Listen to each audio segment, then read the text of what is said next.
जब भी राजस्थान का नाम आता है तो दिमाग में क्या ख्याल आता है? रेगिस्तान, ऊंट, बड़े बड़े किले, है ना? लेकिन क्या हो अगर ये कहा जाए कि इसी रेत की धरती में जंगलों की एक बहुत ही दिलचस्प और हैरान करने वाली कहानी छुपी है। एक ऐसी कहानी जिसमें चुनौती भी है और हिम्मत भी। तो चलिए कहानी की शुरुआत करते हैं एक नंबर से। जरा इस नंबर को देखिए, 9.64%। पहली नज़र में शायद ये सिर्फ एक आंकड़ा लगे, लेकिन सच तो ये है कि ये एक बहुत बड़ी और ज़रूरी कहानी की बस शुरुआत है।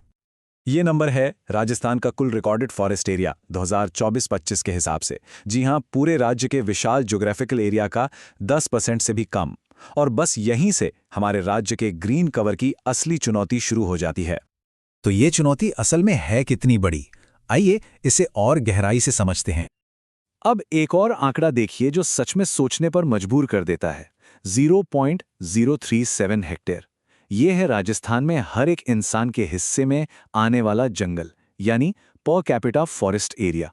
और ये हमारे देश में सबसे कम में से एक है। मतलब हर एक व्यक्ति के लिए हरियाली की कितनी कमी है, ये नंबर साफ साफ बताता है। अब देखिए, ये जो गैप है ना, ये पूरे राज्य में एक जैसा नहीं है। कुछ जगहों पर हालत बहुत ज्यादा खराब है, जैसे जोधपुर, चूरू और बीकानेर। यहां तो फॉरेस्ट कवर 1% से भी कम है। और बात यहीं खत्म नहीं होती। 2019 से 21 के बीच जालोर और अजमेर जैसे जिलों में तो फॉरेस्ट एरिया घटा है, वो भी 30% से ज्यादा। मतलब हालत सुधरने के बजाय कुछ जगहों पर और बिगड़ रही है। तो सवाल ये उठता है कि सरकार इस चुनौती से निपटने के लिए क्या कर रही है? चलिए अगले हिस्से में सरकारी प्लान्स और पॉलिसीज पर नजर डालते हैं। वैसे जंगलों को बचाने की ये कोशिश कोई आज की नहीं है। इसकी कहानी काफी पुरानी है। 1950 में राजस्थान फॉरेस्ट डिपार्टमेंट बना, फिर 2010 में आई पहली स्टेट फॉरेस्ट पॉलिसी, और अब हाल ही में 2023 में एक नया और कह सकते हैं काफी बड़ा टारगेट सेट किया गया है। तो ये नया टारगेट है क्या?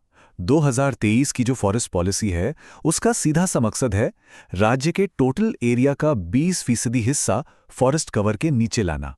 अब सोचिए, हम अभी 10% से भी नीचे हैं और लक्ष्य है 20% का। ये वाकई में एक बहुत बड़ा मिशन है। और ये बार चार्ट कहानी को बिल्कुल साफ कर देता है। एक तरफ है हमारा आज 9.64% और दूसरी तरफ है हमारा कल का सपना 20%। इन दोनों बार्स के बीच का जो फासला है ना, वही असली चुनौती है जिसे हमें पार करना है। लेकिन इन सब चुनौतियों के बावजूद राजस्थान की कहानी सिर्फ कमी की नहीं है। ये कहानी है जबरदस्त रेजिलियंस की और ऐसी डाइवर्सिटी की जो हैरान कर देती है। चलिए अब कहानी का रुख मोड़ते हैं और राजस्थान की उस इमेज से आगे देखते हैं जो सिर्फ रेगिस्तान तक सीमित है। और उम्मीद की वजह भी है। कुछ इलाके ऐसे हैं जहां हरियाली खूब है, जैसे कि उदयपुर और चित्तौड़गढ़। ये जिले रिजर्व फॉरेस्ट एरिया के मामले में पूरे राज्य में सबसे आगे हैं। ये इस बात का पक्का सबूत है कि अगर कोशिश की जाए तो कामयाबी मिल सकती है। और जब हम डाइवर्सिटी की बात करते हैं तो जरा इस टेबल को देखिए, ये कमाल का है। कौन सोच सकता है कि राजस्थान जैसे राज्य में माउंट आबू के पास सब ट्रॉपिकल एवरग्रीन फॉरेस्ट होंगे, या बांसवाड़ा में सागौन के जंगल, और जैसलमेर के कांटेदार वनों से लेकर उदयपुर के मिक्स्ड डेसिडुअस फॉरेस्ट तक। ये लिस्ट दिखाती है कि यहाँ का इकोसिस्टम कितना रिच और वेरीड है। अच्छा, ये जंगल सिर्फ पेड़ पौधे ही नहीं है, ये यहाँ के लोगों, उनकी संस्कृति और उनके इतिहास का एक अटूट हिस्सा है। तो अब बात करते हैं उस कल्चरल और इकोलॉजिकल बैकबोन की जिसने इस इलाके को एक पहचान दी है। और जब हम संस्कृति की बात करते हैं तो अमृता देवी बिश्नोई का जिक्र जरूर आता है। बात है 1730 की, खेजड़ली गांव की। एक शाही हुक्म आया कि पवित्र खेजड़ी के पेड़ काट दिए जाएं। तब अमृता देवी ने इसका विरोध किया और अपने समुदाय के साथ मिलकर पेड़ों को बचाने के लिए अपनी जान दे दी। उनके इसी बलिदान की याद में आज भी हर साल 12 सितंबर को एक मेला लगता है। सोचिए, प्रकृति से प्यार की कितनी गहरी जड़ें हैं यहाँ। और ये जंगल सिर्फ सांस्कृतिक धरोहर नहीं है, बल्कि ये इकोनॉमी के इंजन भी हैं। जैसे खैर का पेड़, इससे कत्था बनता है जो पान वगैरह में इस्तेमाल होता है। सालर के पेड़ से कीमती गोंद मिलता है जो दवाइयों से लेकर इंडस्ट्री तक में काम आता है। और धोंकड़ा के पेड़ की लकड़ी औजार और चारकोल बनाने के लिए बहुत जरूरी है। पेड़ों की ही तरह यहाँ की घास भी किसी लाइफलाइन से कम नहीं है। सेवण घास को ही ले लीजिए, सूखे इलाकों में जानवरों के लिए चारे का सबसे बड़ा सोर्स यही है। वहीं टोंक और भरतपुर में खस घास की खेती होती है, जिससे परफ्यूम और ठंडक देने वाले प्रोडक्ट्स बनते हैं।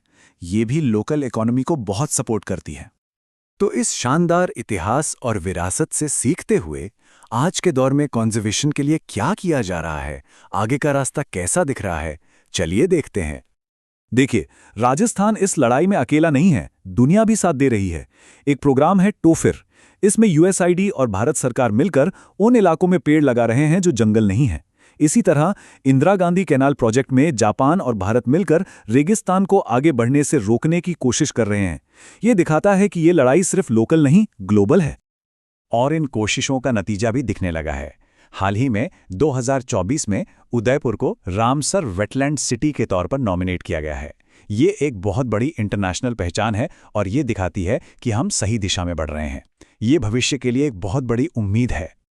तो ये पूरी कहानी हमें एक बहुत ज़रूरी सवाल पर लाकर छोड़ देती है। एक तरफ है आर्थिक विकास की ज़रूरत और दूसरी तरफ है पर्यावरण को बचाने की जिम्मेदारी। इन दोनों के बीच बैलेंस कैसे बनाया जाए ताकि हमारा भविष्य सस्टेनेबल हो सके? ये एक ऐसा सवाल है जो सिर्फ राजस्थान के लिए नहीं, बल्कि हम सबके लिए बहुत मायने रखता है।